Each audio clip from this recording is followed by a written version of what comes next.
Do we really need any more growth? Or is degrowth, a deliberate economic decline, the right path? Dr. Adam Dorr is one of the most insightful and courageous thinkers of our time. He's the research director at RethinkX, an organization founded by Tony Seba and James Arbib, and well known for the scenarios and even predictions of transformation in sectors like energy, transport, food, and labor. Adam and his team have built a data-driven, evidence-based, and optimistic view of the future. Their work shows that exponential technologies are creating the foundation for a world of sustainable abundance. In an era of fear and pessimism, Adam Dorr stands for clarity, courage, and confidence in humanity's creative power.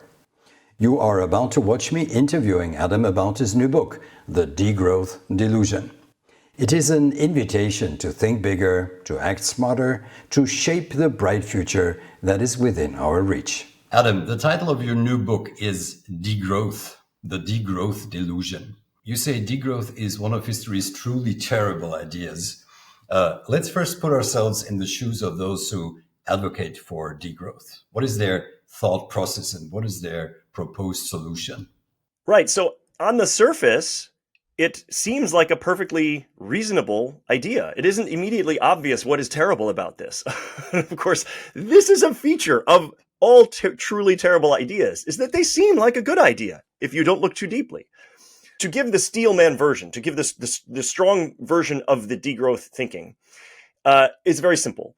Humanity, because of our numbers of people, our population, and because of the things that we have in our lives, the material goods and services, and because of the things we do in our lives, our activities, we have a footprint on the biosphere.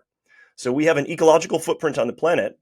And now, with our global civilization, each of those factors, the number of people, the quantity of goods and services, and the sheer scale of activity, we're at a level of impact where that footprint is not sustainable. In other words, there is degradation happening to the biosphere. And so this is a huge problem. And we see many, many aspects of this, many dimensions of environmental concerns. So we have many environmental problems, and these are real, and they are very serious, climate change included. So this is a recognition of the problem.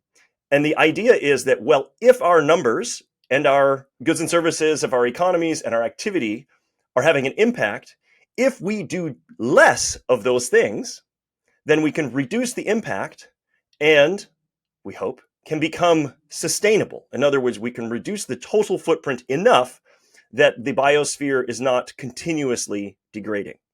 So that is the basic thinking of degrowth. And again, like I said, superficially, it seems very reasonable. We'll get into why where it has major problems and flaws, but that is the basic thinking, and it's easy to understand. It's very intuitive, and it doesn't take, a college or a university course to teach you what this idea is and what it means. It's very straightforward. It's intuitive, and it's also ancient. It is not just, from the last few decades or few generations. This is an idea that we see throughout history, basically, for thousands of years in many different cultures. So the ancient Greeks, the ancient Akkadians, 5,000 years ago, the ancient Indian and Chinese cultures, all of them were thinking in these same ways. If we have too many people with too many possessions and goods and services and doing too much activity, this is not sustainable on the landscape. This is an ancient idea. So that is the straightforward Steelman case for why it seems like a good idea. I heard you say in an interview that you used to be an environmentalist. I am still an environmentalist, but okay. I am not a degrowth environmentalist. All right. So I'm 100% still an environmentalist, because an environmentalist is only somebody who recognizes that these are real problems and wants to see a world and a future for ourselves, our children, our grandchildren, that where we solve these problems, we meet these challenges. This is important. So I consider myself absolutely an environmentalist. And of course, I'm an environmental scientist by training, but I'm not a degrowth environmentalist. When people ask me about the significance of growth, my reply is growth of what? So since people tend to conflate economic growth just with more products, more use of resources, more pollution, more stress, I say the only thing that might grow forever is quality of life. How wrong am I? I think that's 100% correct. We can interpret quality of life a number of different ways. And of course, it means different things to different people at different times and places in different cultures. So this is casting a wide net for what we mean by this. But in its fundamental terms, this is absolutely correct. The goods and services that we produce economically, they are not the goal. They are only a means to achieving the true goal, which is the creation of value so that we can have the kind of life, the quality of life that we wish to have. And what's interesting about this is that in my experience, the overwhelming majority of people include in quality of life a high quality environmental situation. They value ecological richness and diversity and integrity. So very, very few people are like a cartoon or a comic book villain, and they just want to see the world burn. Almost nobody is like this. Almost everybody, almost all people will say, yes, we want a beautiful, ecologically rich future for our children and grandchildren and ourselves. Of course we do. So ecological and environmental quality is part of quality of life. The goods and services that our economies make are an abstraction layer on top of our true goals. It's easy to lose sight of that. It's easy to forget or to, as you said, conflate the means, the abstraction layer, with the reality that it is ultimately representing. What, in your view, are the undeniable visible signals of degrowth beliefs failing?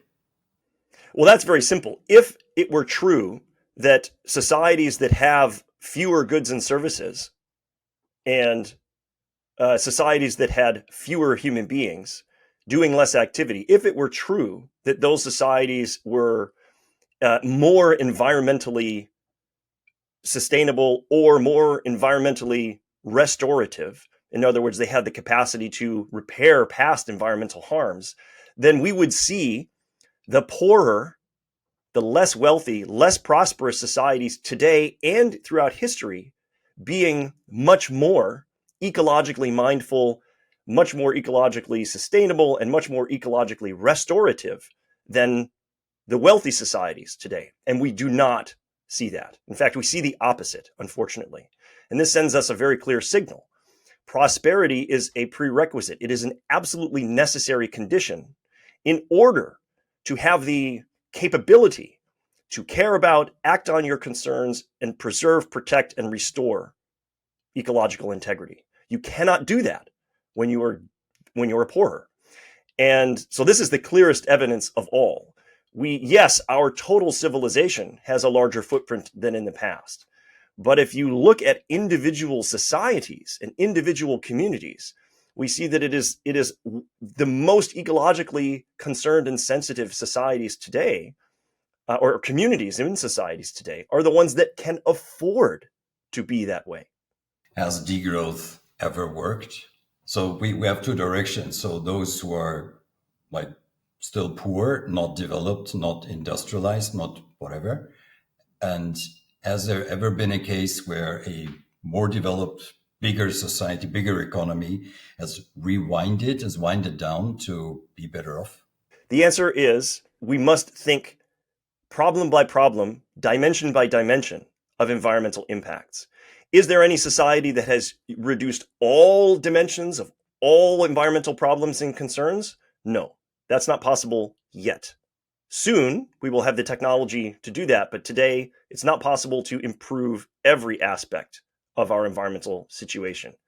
But have we improved some? Have we made some environmental progress? Absolutely, we have. And the wealthiest societies have made the most progress on dimensions where our capabilities have allowed that. So we already see, for example, reforestation in countries like the United States, in countries throughout Europe, where in the past we had a much larger deforestation problem, a much larger ecological footprint on our forests than we do today. And there has been forest recovery in recent decades.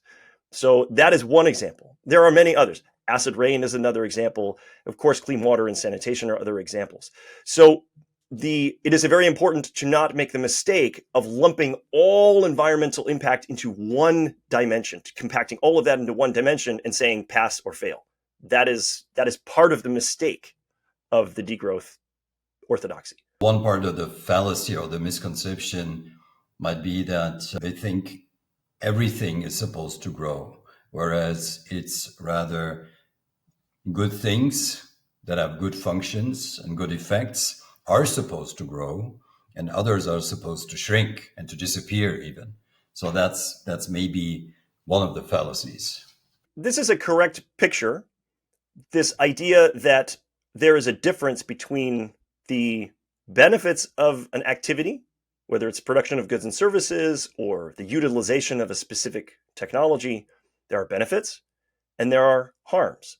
Most of the time, the harms are an unintended consequence. They are things that we don't wish for, and we would rather not have those happen.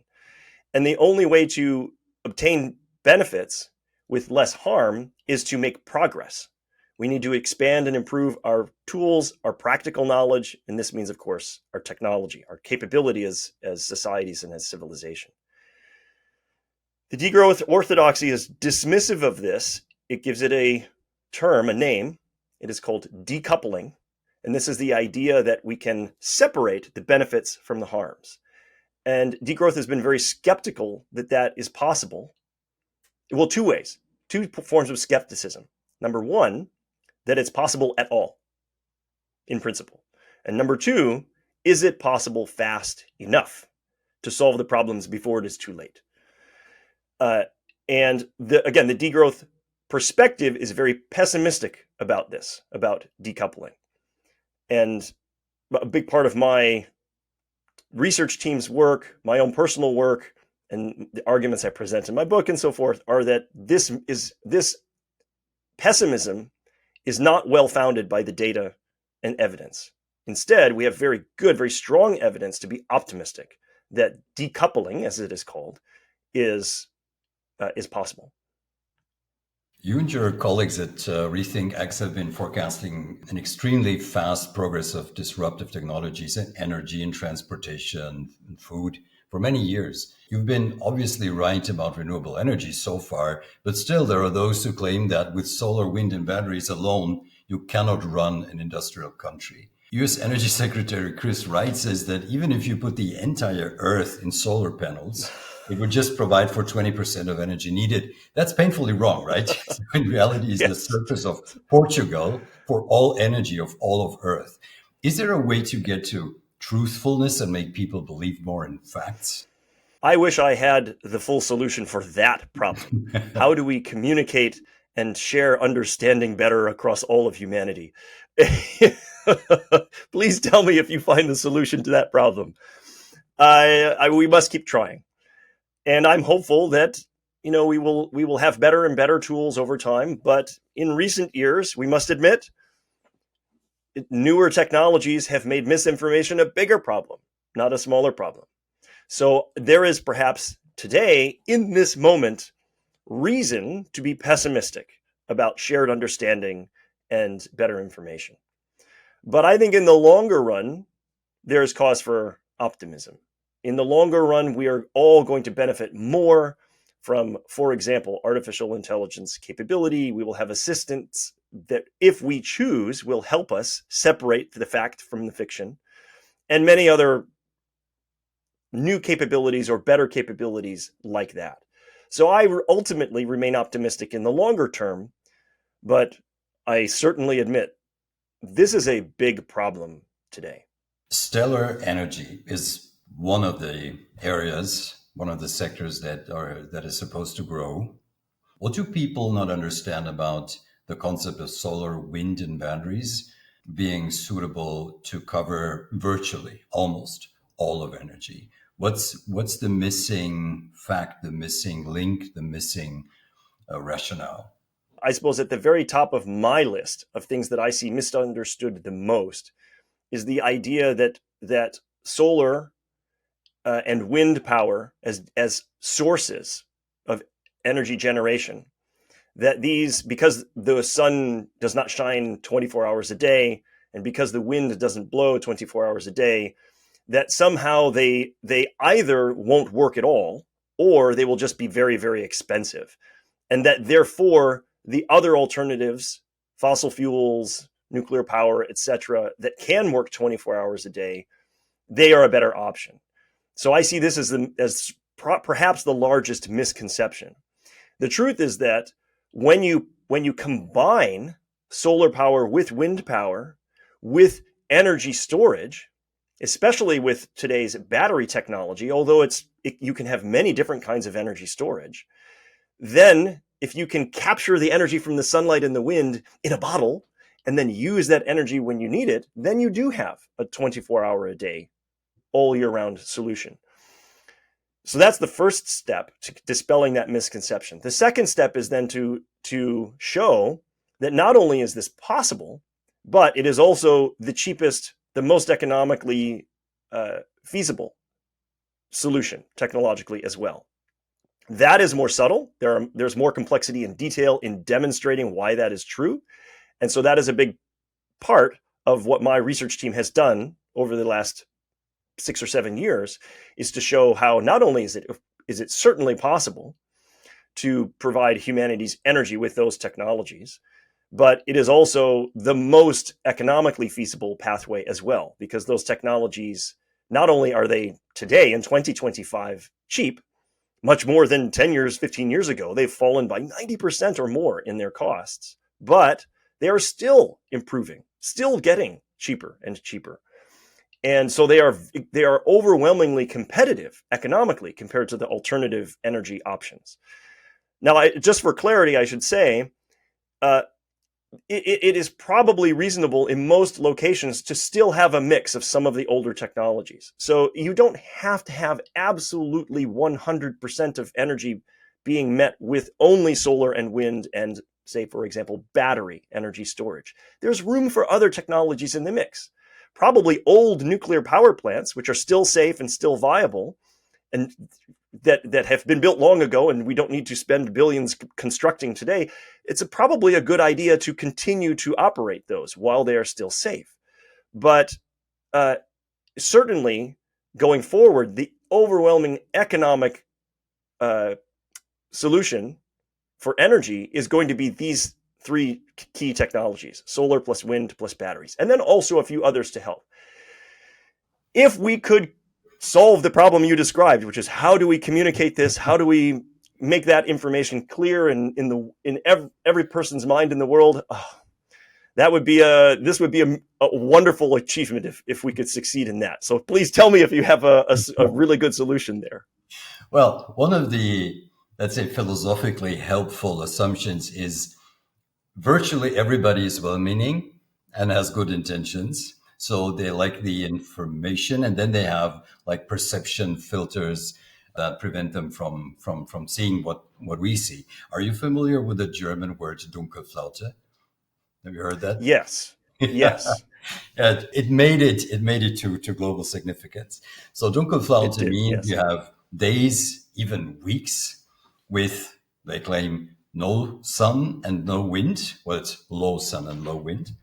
And then they say that batteries, be it lithium iron phosphate, or be it even redox flow batteries, they are too expensive to store energy for days or even weeks. One of the parts of your stellar solution is to overbuild. But what about the storage? So for a couple of hours, for a day, batteries are great. What about the days and weeks? A key part of my team's research was to show that in the overwhelming majority of populated areas in the world, you don't need weeks of energy storage. If you actually do the analysis hour by hour for regions around the world, and you find what exactly is the amount of energy storage you need, then we find in almost all locations in the world, it is only about 3 days at the absolute maximum. for the electricity utilization we have today. The key to understanding how that is possible is a concept that we call the clean energy U-curve. It's not obvious. It is an unintuitive, nonlinear relationship between energy generation and energy storage. The upshot, the simple explanation is that if you want the cheapest system possible, you build extra solar panels so that you can build smaller batteries. You can balance, you can have a trade-off there. Many different mixes, many different combinations will work. But if you choose a combination where there's not so much solar panels and very, very large batteries, sure, this will work. This will get you through the Dunkelflaut, but it will be very expensive. And this is the scenario that most people are imagining. Our work showed that if you change the mix so that it's the other way and you have many more solar panels and fewer batteries, this is actually much, much, much cheaper. And of course, it still works. Now, this is getting more and more feasible every day as the batteries, especially, are becoming less and less expensive. And so our analysis that originally showed this was more than 5 years ago. And so this is even more true today than it was when we originally demonstrated it. It is understandable that people would be confused about this. We have weeks and there's not as much sunshine and maybe not even all that much wind. What do we do? So there's one more element to consider here, and that is you don't have Dunkelflaut over an entire continent at one time. It tends to be very isolated in relatively small geographic regions. So you must also think about electricity transport, about imports and exports to and from different regions. So that yes, if you have an area, a region, say for example, even all of Germany, for example, you can import electricity from a sunnier or windier neighbor who is not experiencing that same weather system. And of course, this eases a huge amount of the pressure, of the burden that you would have to have on your solar panels and wind turbines and batteries if you were only being entirely self-sufficient and independent in terms of your energy. And that's not realistic. We don't see that system around the world today. So not only are there not very many places in the world that have a Dunkelflaut to deal with, but in the places that do, you also have good options for electricity imports and exports, as well as the technology options that are viable with the clean energy U-curve, as my team showed. So this is and again, I mean, I don't mean to get too technical into this into the complexities of this, but we have shown very clearly that this is not an insurmountable problem. We can easily solve this problem. This is just a misunderstanding among the public and then among other people who have reasons why they don't want to see that solution put into place. Especially if you consider that the European electricity grid is called the largest machine on Earth.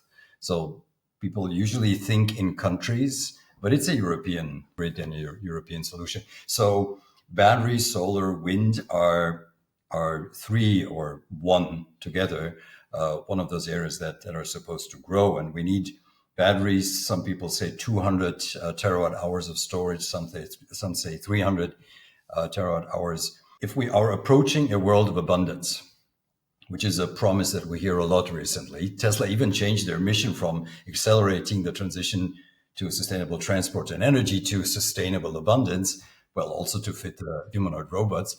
How much of abundance will we experience in the future and when?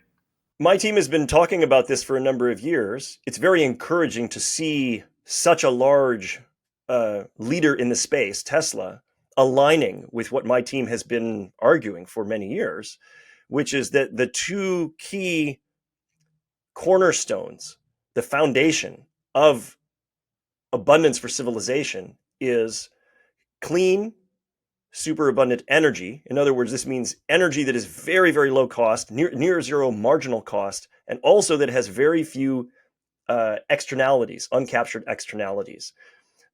So clean communicates some of that idea. So superabundant, clean near zero marginal cost energy is a key cornerstone, a foundation of future abundance, and a similar superabundance of near zero marginal cost labor.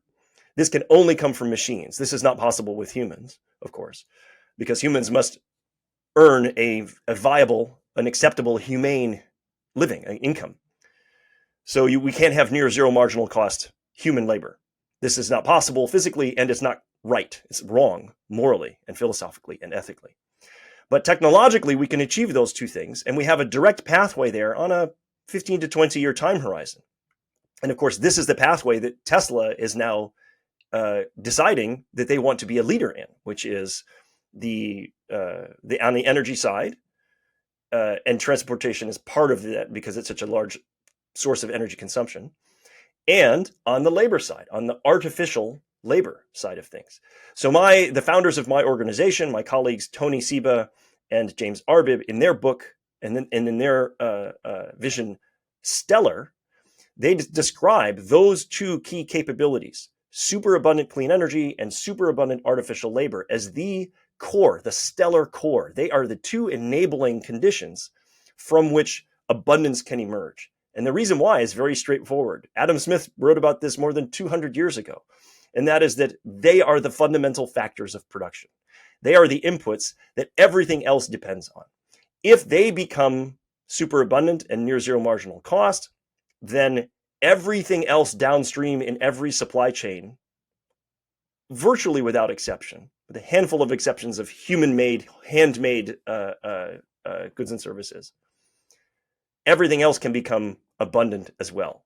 If you have enough energy and enough labor, you can obtain any other resource in any quantity that you need to produce any good and service. So this is the downstream effect of superabundant energy and artificial labor, is that you can have superabundant or abundance, sustainable abundance, as you said, in every other good and service domain. So that is how. And then the question is, how fast? Like, is this 100 years from now? No, it's not that far away. We are looking for something like those conditions starting to become widespread in the 2040s, and almost certainly universal across all societies worldwide by the 2050s, if we make good decisions today. Through low margin cost or near zero marginal cost, things are going to be a lot cheaper. So we'll have deflation. We can afford anything, any good, any service. Will it also make us happier? That is a challenge. We have seen, of course, throughout history, that work, that labor, that being productive and constructive is a key part of individual identity and community and cultural identity. In our names, for example, I'm an American, so in my country and my heritage, many people have a name like Carpenter, for example, that their name, literally their identity, is tied to their work, to their vocation, their profession, their occupation. So yes, we have for countless generations, we have had our identity come from, many of us, from our labor. So I don't want to dismiss this. We have a crisis of meaning coming that we need to face and find out how to deal with it. How do we find meaning in our lives if virtually no one needs to work and nobody needs to go to the factory and punch the clock and work their shift? But we've also seen throughout history, in every society, a small number, very small number of very lucky, privileged people who were wealthy, the lords and the ladies, the kings and queens, the princes, the princesses, the aristocracy, who did not have to work for a living, who had the privilege of having a choice in their lives. And yes, we see a lot of leisure from that very lucky group of people. And of course, even today we see this, perhaps more than ever, because there are more wealthy and prosperous people in that position of privilege today than ever in human history. But those people, many of them, perhaps not all of them, but many of them found ways to have meaningful lives and purpose. How did they do that? Well, it wasn't necessarily through toil and drudgery, difficult, miserable work, they found ways to do things primarily through their social relationships. They found ways to make their lives meaningful with connection, with play, with exploration, with learning. Now, again, this sounds a little bit cheesy, a little bit, very optimistic, but this is what I see when I examine the lives of people of privilege. Those people who have found meaning in their lives have found it in other people. They found it in their friends, their families, their communities. They found it in their own personal development. And I think if the richest and wealthiest and most privileged people throughout history can find a way to have meaningful lives amidst luxury, so can all of the rest of us. We can do it too. There's two more things I'll add here very quickly. We have two stages in life where even the rest of us have an experience like that. The first is childhood, of course. And most of us remember childhood as being a wonderful time of life where we aren't working, we aren't doing labor, we have a different focus, a different purpose to learn, to play, to communicate, to build relationships, to explore. So childhood is wonderful, and maybe if we are wise, we can embrace an unending childhood in the future, and that can be part of what a stellar world is like. The other end of life in the past has been retirement. Now, there was a time in history where there was no retirement. If you go back 500 or 1,000 years, retirement was not really an idea. You worked until you died in very poor and primitive, technologically primitive societies. Today, however, with our prosperity, we give elderly people the dignity of retirement. This is like a second childhood. And so maybe another way to think about it is we are all going to be able to retire early. It is a question, though, what do we do in our retirement? And some retirement is difficult for some people. It's difficult for my father, for example. He's tried 3 times to retire and it didn't work. So I don't mean to, again, this is a serious problem. We have a crisis of meaning coming. Last thing I will say is my grandmother she had a wonderful expression. She used to say, other people would be lucky to have our problems. So this difficult challenge that's coming, how do we find meaning in our lives when we don't have to work and there's widespread luxury? This is a good problem to have. I will take that problem over today's problem every time. I've been using the imperative, have a bright future, for some 25 years now, I guess. So that's why we're kindred minds. Many entrepreneurs, many leaders of companies ask what their role is and who's really in charge. Is it the governments? Is it the business leaders? Who is it? Who's supposed to drive that development? It isn't either or. We all at every scale, from individuals to families, to communities, to firms, to governments, to entire nations, and even internationally, we all face choices. And there are good choices and bad choices for any goals that we are trying to pursue. There are always good ways to achieve your goals and less successful ways to try to achieve those goals. And some choices will fail and you will not achieve your goals. So we all face those choices, and today is no different. So I am not a person who is what we sometimes call a technological determinist, where we just say, never mind everybody, we can all relax. Technology will automatically improve and all the problems will automatically be solved. We don't have to think about it at all. We don't have to do anything. I don't agree with that. This would be believing that human beings have no choice and no agency. And I think we very clearly do have choice and we must have agency. And I think this is true at every level. And it is very important, of course, at the level of the firm and industry. And it's absolutely essential at the level of government. And we can see around the world, different choices lead to different outcomes on everything you can measure, on social outcomes, economic outcomes, environmental outcomes, et cetera, et cetera. So we must make good choices. The challenge is that it's very difficult to know exactly what the best choices are in a very new, radically different situation in a time when many things are changing at once. So we are in a situation today where it is very difficult to know what are the right choices. And also very important, what are the wrong choices? So not only do we have to make good decisions about which direction to go, it's like a navigation problem. We see the destination we want to reach. That is our purpose, our goal. This is where we're trying to reach. But there isn't an easy straight line from here to that destination. We have a difficult journey, full of challenges, full of obstacles. So we have to both make good choices about which direction to go, and we know we're going to have to pivot. We know we're going to have to make turns and twists and zigs and zags. But also, we know there are dangers. We know there are risks. We know there are traps where we can fall into an area that would be difficult to escape from. We can take a path that could lead to damage and harm and destruction. So we have to do both. We have to choose a good path that brings benefits and moves us towards our goal. And we also have to avoid the worst of the risks and the harms and the dangers along the way. And nobody knows how to do this today. Nobody has the answers. This is an enormous, perhaps the greatest challenge of our time. We can see an abundant future is ahead of us. We know it is possible. Physically, technologically, economically, everything. We know it's possible.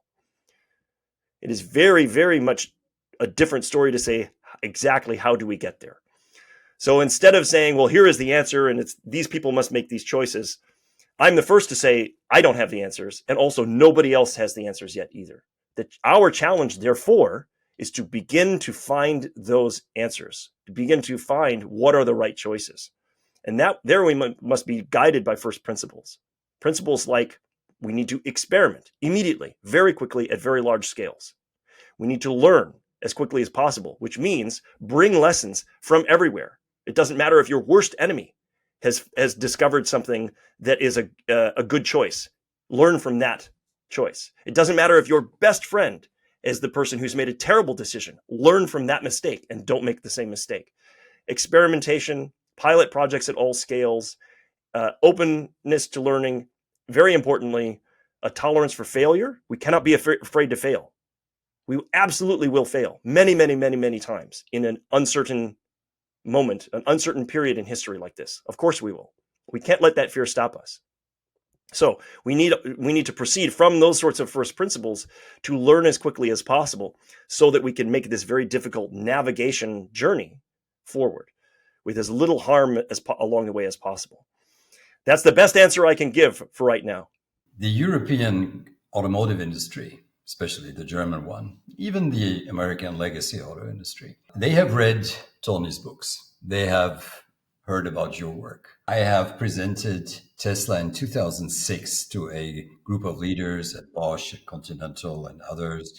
And I said it's a possible danger for the automotive industry with a question mark, just to warn, because it was obvious with so simple motors and improving batteries, it would change the entire system. But we have a prerequisite. There is you could call it mindset. If you are very successful, you tend to fear the future, to fear change. And therefore, your short-sightedness, like we are biochemically wired to be short-sighted, your short-sightedness wins. There is a difference. There are people who have more fear of the future, and there are people who have more joy for the future. In German, this is the only German word that I know that sounds better than the English expression, is Zukunftsfreude, joy for the future. If you have that, then you would risk, then you would experiment, then you would progress. And this is something that very successful older industries and older companies simply do not have or don't have enough. I learned a term from you, I'm not sure if you coined it or invented it. It is safetyism. And this expresses perfectly what I believe we in Europe especially have in abundance, safetyism. Everything should be safe, from the bottle to our retirement savings. And trying to make it safe, we are refraining from real profits that people could earn on the stock market. So they save in money or in insurances. Help us understand safetyism. So I did not create this term. This is an idea that comes from the psychology literature and science. It is a trend, a movement, you could call it, but certainly a new set of ideas about how to raise children. So it is an approach to child rearing. And what we see is that it is an example, in my terms, that I discuss in my book, of a truly terrible idea. And the reason why is because it seems like a good idea. It comes from very good intentions, and it's extremely infectious. I mean, other people see this idea and they say, okay, yeah, I want to do that too, but it backfires. It does not work. And it's worse than that. Not only does it fail to keep children safe, it does the opposite. It makes children more vulnerable. Okay, so it backfires. The reason why is that, and this is ancient wisdom going back many thousands of years, the reason why is that human beings are what is sometimes called anti-fragile, what is sometimes called adaptive in their capacity. And what that means is, in order to become strong, in order to become tough, in order to become genuinely safe in a dangerous world, we need to learn from experiences of danger and experiences of harm. And when you take children and you make them too safe, you don't let them do dangerous games. You force them to always wear a helmet and just protect them, just covered in padding and soft. Everything is safe. Everything has a soft, round corner. All of the dangerous equipment is gone from the playground. You don't let children ride a skateboard, et cetera, et cetera, et cetera. We sometimes call this helicopter parenting, where the parents are hovering over their children. This is a new cultural phenomenon, especially in the United States, for example. Huge difference between my parents' generation and my children's generation. My parents' generation, they could run free in the neighborhood. The parents didn't worry about them. Sometimes they got injured, okay, but on the whole, they learned to their own strength. They learned to be confident. They learned to be anti-fragile. So many, many living systems, and certainly human beings, are like that. We need exposure to danger and risk. We need to be stressed. We need to be tested and tried in order to become strong.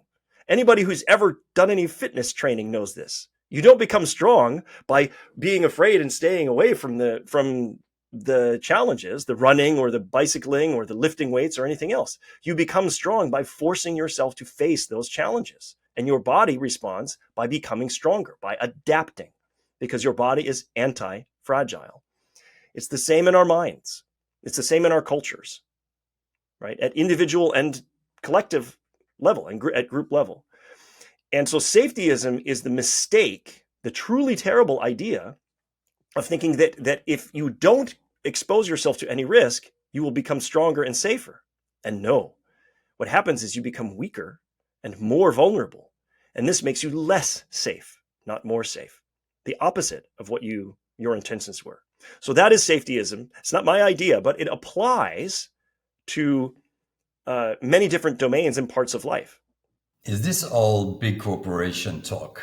How can small and medium-sized enterprises benefit from engaging with the kinds of technological disruptions you describe? When I present, when I speak, then I often hear the complaint that, well, don't tell us about Tesla. They got 130,000 people. They can be innovative, which is the other way around. They're not innovative because they're big. They're big because they were innovative. There were 5 people who were asking, how do you build a car?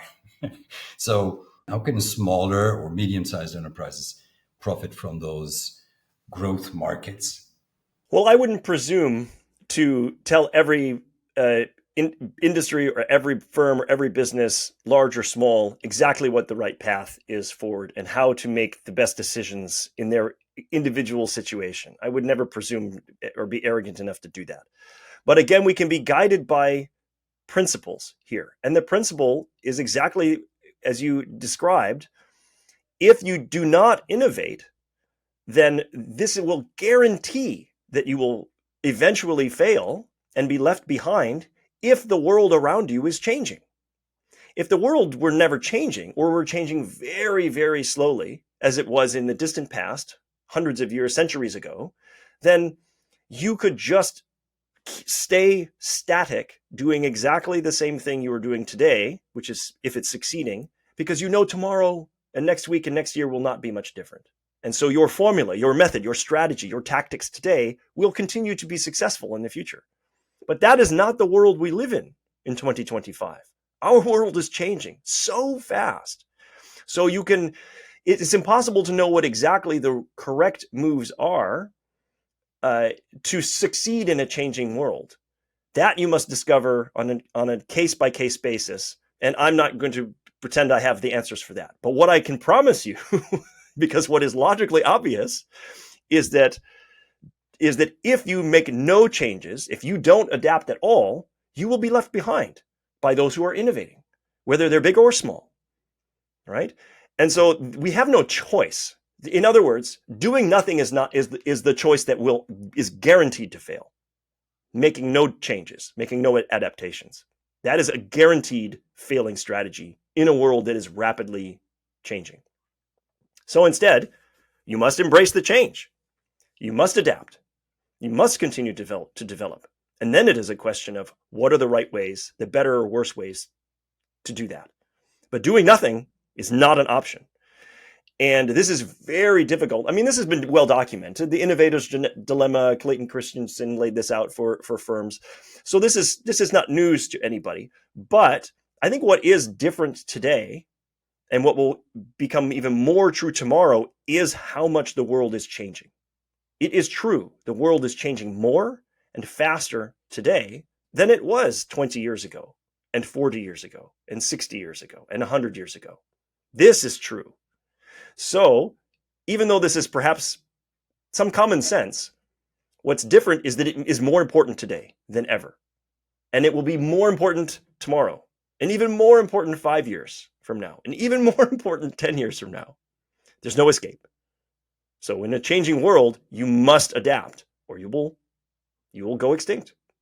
One of the wrong assumptions people had, or maybe still have, was about the innovativeness and the growth and the quality of people in China and from China. So 30 years ago, they made the same mistake with the Japanese.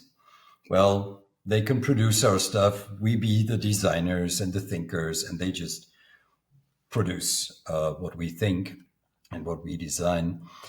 What is the role of China? One, we often hear, well, we can be as sustainable as we can be, but they are polluting the environment, which is not really true. But how do you reply to that? And how do you see China maybe as a factor, as a wake-up call for innovation in the West? This stereotype is no longer true. This is clearly now a false stereotype. And exactly as, like you pointed out, the previous example of Japan as well, very similar situation. We should learn from that mistake. The auto industry made that mistake. I'm from a city, Ann Arbor, Michigan, which is very near to Detroit and the home of the American auto industry. And the American auto industry made that enormous mistake of underestimating the Japanese auto industry. We're repeating that same mistake again, and not just in the automotive industry with China. Quality will become excellent. China will become synonymous with high quality and with innovation, because that is their goal, and they're very clearly making enormous rapid progress towards that goal. What's interesting is that this is almost like a return to prominence for China. Remember, throughout many centuries of human history, China had the largest GDP, the most productivity of any society. So perhaps we should not be so surprised by this.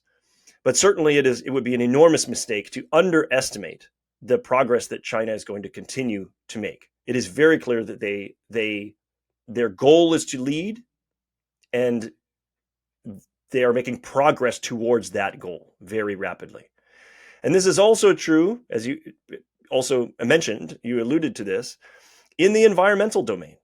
China is leading on the deployment of clean energy, for example, massively leading. China is on target to deploy more solar power this year inside China than the United States has deployed in total ever inside the United States. 1 year in China, more than 40 years of PV solar deployment in the United States. This is how you win. And if you're an American, the flip side is true. That is how we lose.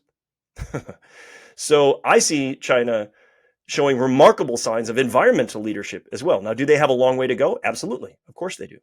But they're making enormously rapid progress, and they are acting as though it is a goal, as though it is a priority. Wouldn't it be an irony if it was China that turned into a leader and ultimately perhaps played the largest role in saving the world from climate change? I can assure you that is an accolade that the people of China and the leadership of China would not resist.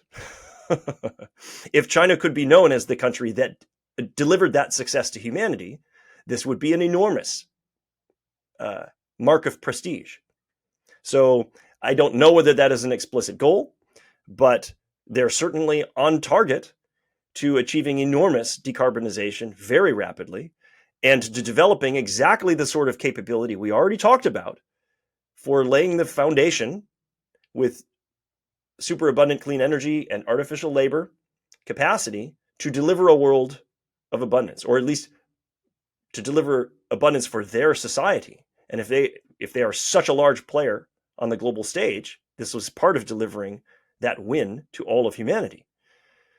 Now, we are in race conditions, and this is a race to the stars. So this is a good race to be in, and I'm very encouraged that we are seeing China not dragging behind, not slow, not resisting that change, but embracing it and trying to be a leader and ultimately perhaps aspiring to be a winner in that race to a stellar future. That's wonderful. That's fantastic news. It's humbling, perhaps, to the societies outside China looking in, especially America, which is, we now have a couple of generations of resting on our laurels of being a leader economically and in other ways. But yeah, we could be humbled in this new race to the stars. But ultimately, all of humanity will win, and that's why it's a race to the stars. And we've seen this before. There were winners with the digital revolution and the rise of the internet and the disruption of information and communications technologies. They've totally changed the world, and there were winners there, certainly. Silicon Valley is still riding on the enormous success of that victory. However, that because it was a race to the stars, all of humanity has been lifted. And now all of humanity is enjoying the benefits of the internet and the digital revolution. And it will be the same for these other cornerstones for superabundance as well. Yeah, zero-sum thinking is one of the obstacles for really seeing the future in a positive and an optimistic way. China is leading in electrification. They're building the electro-state, literally, in solar. Some people say, well, they're also building nuclear. As far as I know, for every gigawatt in nuclear power, they're building 50 gigawatts in solar. And a second misconception or obstacle to thinking is underestimating exponential developments, which is greatly shown in this graph that you show in your book too, the solar development and what the IEA was estimating and forecasting each and every year. All the times it was too low. Does that happen just there with solar, or does it happen with more? We see consistent underestimates of new technology of all kinds. We see this historically, and we're still seeing it today. So part of that is because the nonlinear nature of exponential change, exponential growth, and exponential decay, or degrowth, collapse. It is non-linear, so it is unintuitive. Our minds are not very well naturally wired to understand non-linear dynamics. It's much easier to imagine and visualize linear change. So that's we have cognitive bias. So that makes this difficult to understand. However, that really isn't a complete excuse here. In the case of the IEA, the International Energy Agency, that agency has always been largely an extension of the fossil energy industry, the fossil fuel industry. And perhaps not without reason. I mean, for more than 100 years, fossil fuels were the overwhelming majority of energy in the world. And so it would be reasonable for their interests to be clearly represented by that particular organization. But we also see that incumbent interests, they have motivations, they have incentive to underestimate, to downplay the importance and significance and possibility of growth of competing technologies. Sure, they do. They have every incentive to not tell the rest of the world what their competitors are likely to achieve, right? Now, internally, they can have a much clearer picture, but externally, their presentation can be misleading. And we can understand the motivations, the incentives, why. So then when we look at a chart, we see that this is a mistake that didn't just happen 2 or 3 times. That would be understandable. When the same mistake happens more than 20 times, 20 years in a row, this is not an innocent mistake. This is a strategy. So then the question must be, what is the strategy trying to achieve? Unfortunately, one of the things it did succeed in achieving was influencing the environmental science community. So for example, and I show this also in my book, the IPCC, the Intergovernmental Panel on Climate Change, its scenarios for greenhouse gas emissions were based on assumptions about energy technology for until the year 2100. You can't forecast, you can't create scenarios for greenhouse gas emissions without also making assumptions about which energy technologies you will be using. So what were their forecasts? Well, they just borrowed the assumptions from the IEA and other projections like that. And those projections showed almost no growth. Almost in the year 2100, the best case scenario from the IPCC 10 years ago was 4% of the world's energy. 4% of the world's energy coming from solar and wind and geothermal power combined. 4% only. And all the rest, most of it coming from coal and oil and gas. And of course, this is very silly now, 10 years later. In retrospect, we're already almost at that amount, 4% now. In a couple of years, we will already be there. And by 2100, of course, the picture will be completely different technologically. So why this mistake? Well, again, motivations. The incumbent environmental community of scientists, the environmental interests, like the incumbent energy interests in the fossil fuel industry, they had reasons, they had motivations, incentives to not have an accurate view of the future of solar, the growth, the exponential growth of solar and wind and batteries, et cetera, et cetera. So it really does come down to what are the motivations, the incentives of the incumbents, and how much skepticism is warranted. That's number one. And number two is, this is a lesson in being more open-minded and broader in your evaluation, in your trust of your sources. So just because someone is an expert in information in their industry today doesn't make them an expert about the future. Just because someone is an expert in a scientific domain, like environment and climate change, doesn't make them an expert in technologies that will have an impact on climate change. You have to think further and more openly about your evaluation of your sources than that, so that you can get a more accurate understanding of our future. And of course, my team has tried to do that. And we try to be those more accurate sources of information. As a result, would you say that we're going to manage to arrive at virtually 100% renewables in 2050 or 2060? I think it's very clear we will. I think that the trajectory is already obvious. And we just have to look at the growth of solar and wind and batteries in China today. And it becomes clear what the trajectory is. Also, the economics are overwhelming. I mean, this is why technological disruption happens at all, and also why it happens so quickly. When a new technology emerges, my team has seen 1,700, more than that now, 1,700 cases of different technologies emerging throughout history, and they outcompete the older technologies. It's not going to be because solar and wind are clean that they dominate in the marketplace and that they disrupt and replace the older energy technologies. It's not because they're nicer or cleaner. It's because they're cheaper and better. They outperform those technologies in the core value proposition, delivering kilowatt hours at the lowest cost. In this case, at near zero marginal cost. That overwhelming value proposition, overwhelmingly competitive value proposition, makes the disruption inevitable. It's an inevitability economically. Now, it is nice to have other qualities as well, other benefits. So in this case, it's very nice to have this be a clean technology disruption. But we have had dirty disruptions in the past as well. For example, fossil fuels disrupted biofuels in the 19th century. That was a dirty disruption. But biofuels didn't stand a chance. Why? Because coal and oil and gas were just so much cheaper. And that was what made them win. And it didn't take them 100 years to win over biofuels. So it's the same dynamics again. And it's the same dynamics we've seen over and over for technologies of all kinds throughout human history.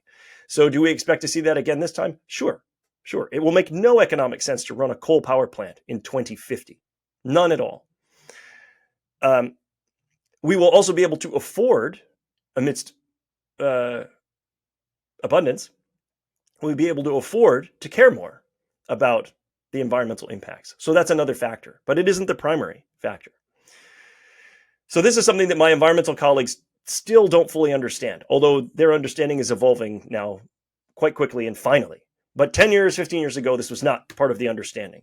The belief was solar is more expensive, wind is more expensive, it will never be different. So we have to embrace them even though it's more expensive. It will be a big sacrifice, but we have to have clean energy because it's better for the environment. That was completely the wrong way to think about it. The right way to think about it was the technology is going to become cheaper and cheaper. And when it does become overwhelmingly competitive, the world will naturally shift. The global economy will naturally shift to that new technology, as it always has throughout history. So that is my basic response there. The only other thing to mention is that solar, wind, and batteries are not the only technologies that will be relevant on a timescale to 2050, certainly to 2060. We do need to keep an eye on new nuclear technologies. Geothermal is another promising technology. So it isn't only going to be solar, wind, and batteries. There are other technologies to consider.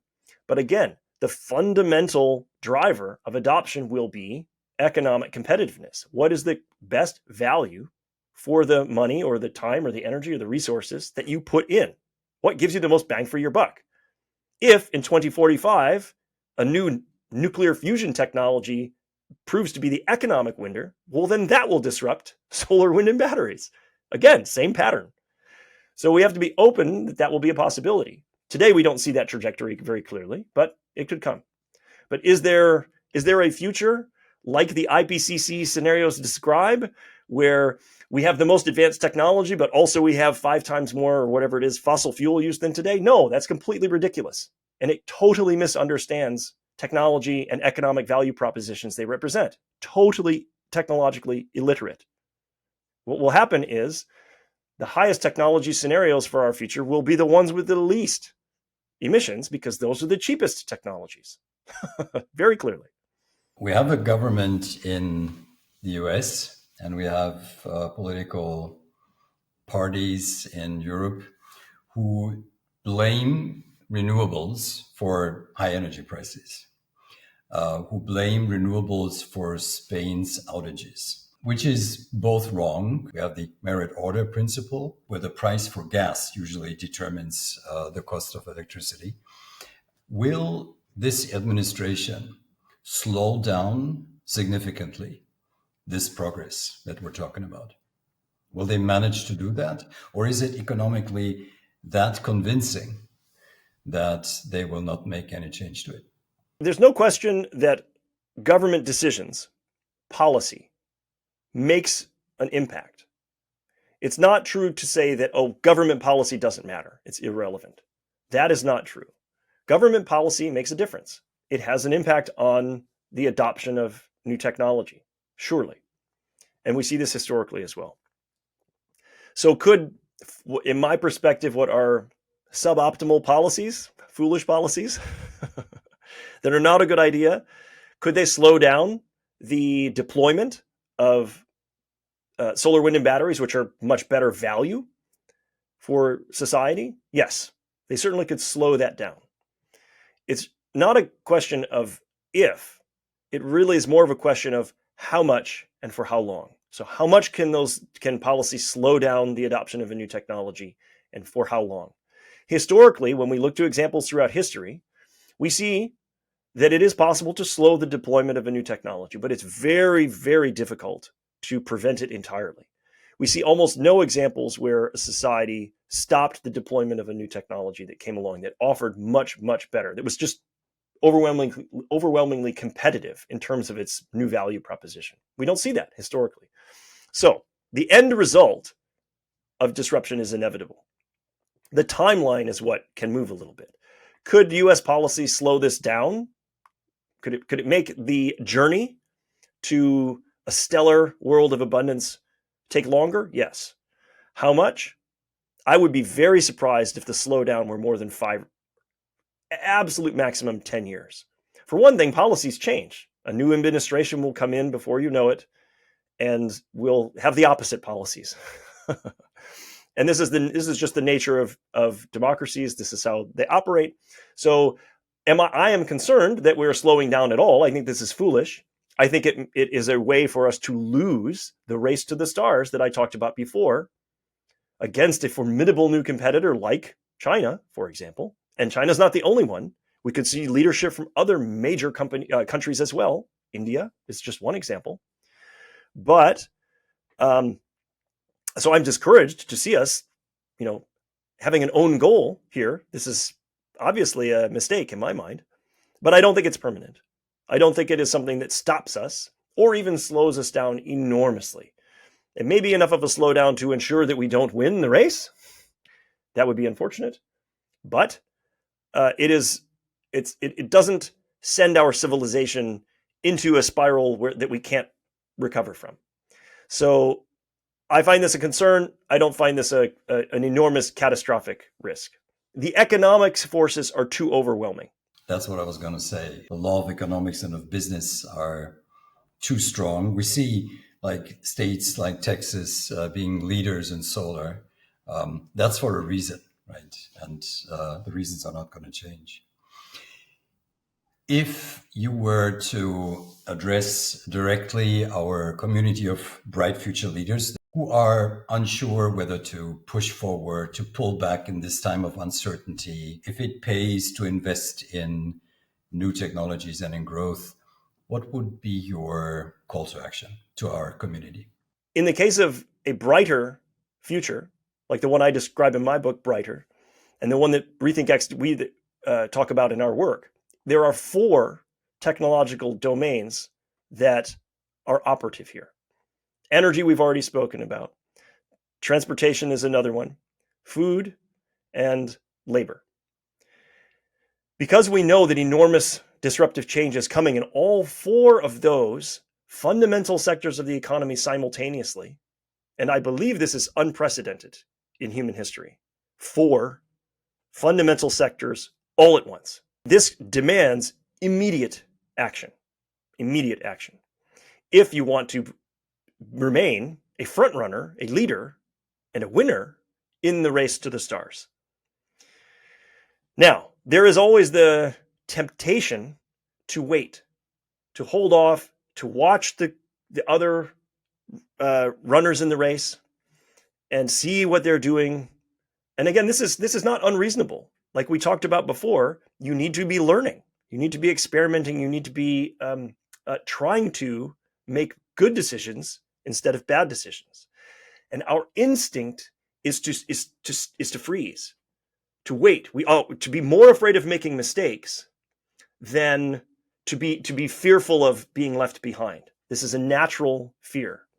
But in a moment where, under race conditions, when there's so much change going on around us, it would be a bigger mistake to stay still and to succumb to fear and freeze than to make a bold decision and then have to course correct.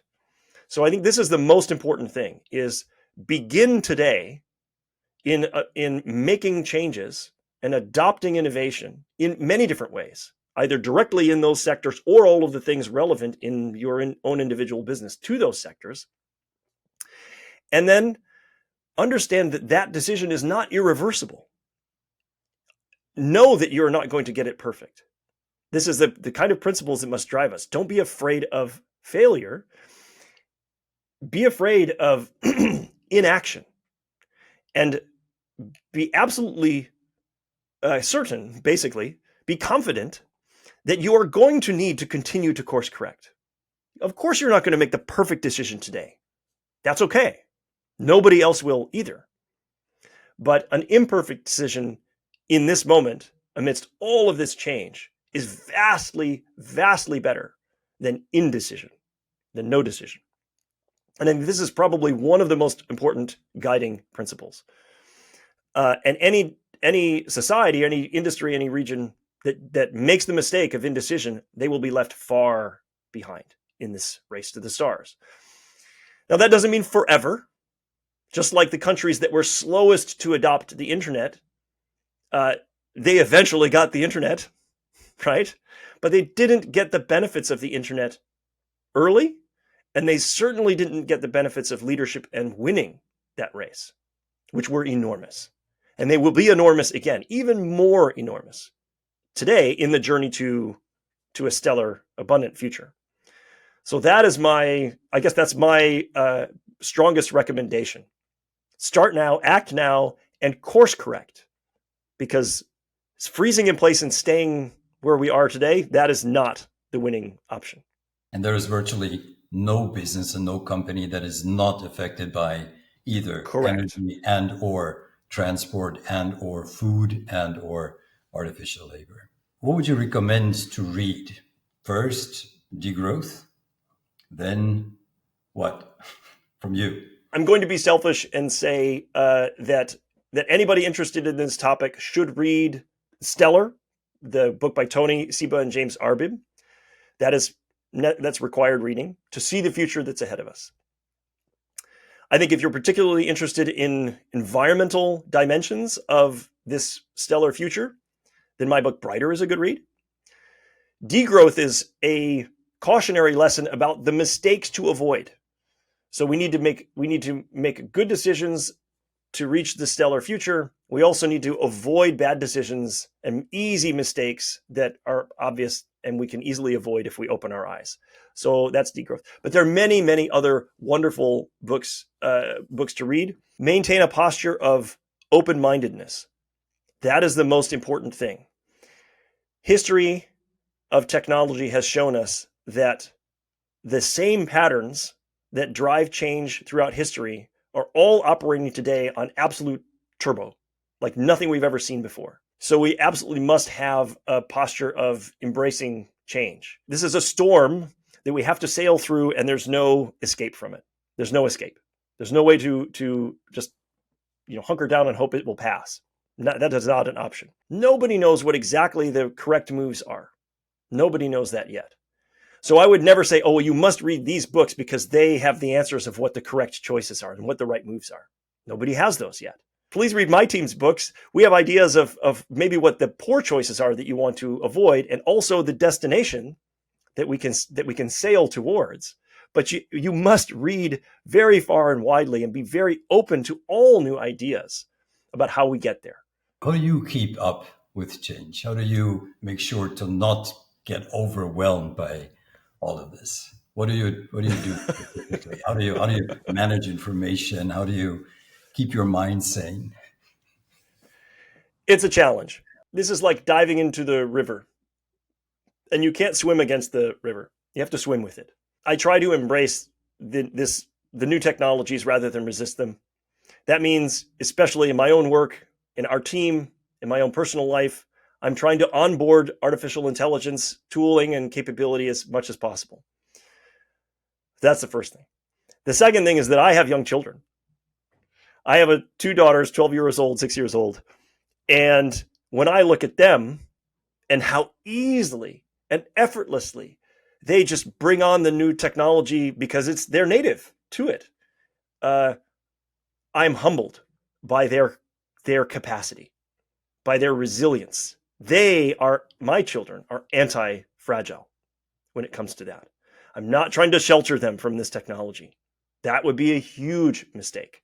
Instead, I'm trying to make sure that they find the ways to utilize it in the best, most safe, most supportive ways possible. That's not to say that none of these technologies have risks. They do. We have to, as a parent, I'm very cautious about that, of course. But banning the use of these new technologies and tools, that would be a big mistake. That would be the safetyism mistake. They are teaching me the lessons of how to deal with all of this change. I'm learning from their natural inclinations and abilities. And maybe this is a lesson, also a larger lesson, which is that is what childhood is about. And maybe it would be better for us on every level, as individuals, as families, as communities, as entire societies, to have that child perspective, that the perspective of childhood, the openness and the adaptability, the playfulness of childhood.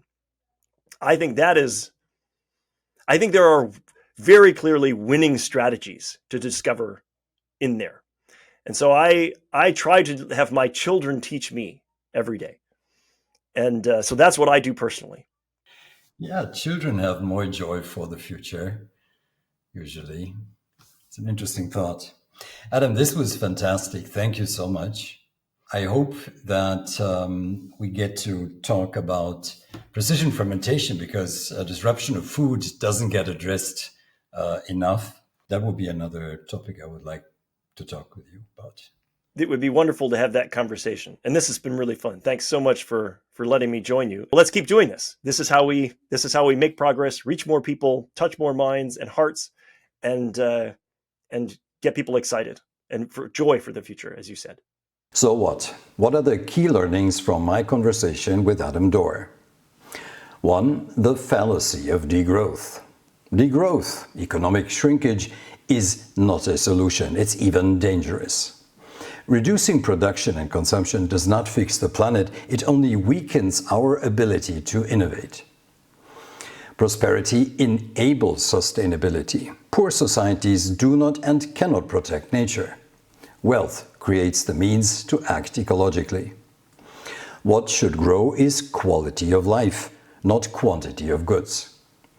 True growth is in knowledge, in health, in creativity, and ecological integrity. 2. Technological transformation and abundance. Decoupling of growth from environmental damage is real. Technological innovation makes it possible to increase prosperity while at the same time improving the environment. We need more growth of the right things, not less. And we need shrinkage of the wrong things.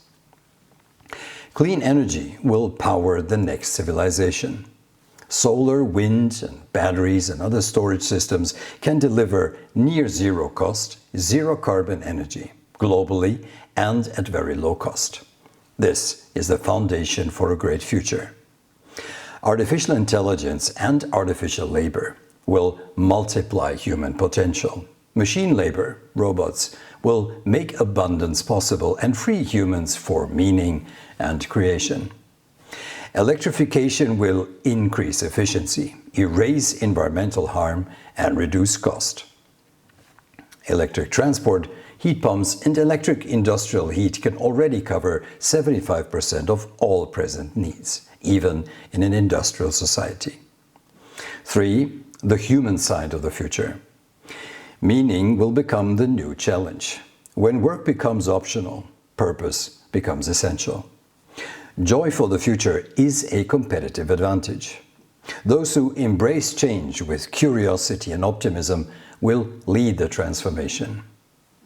4. Mindset and leadership in a time of disruption.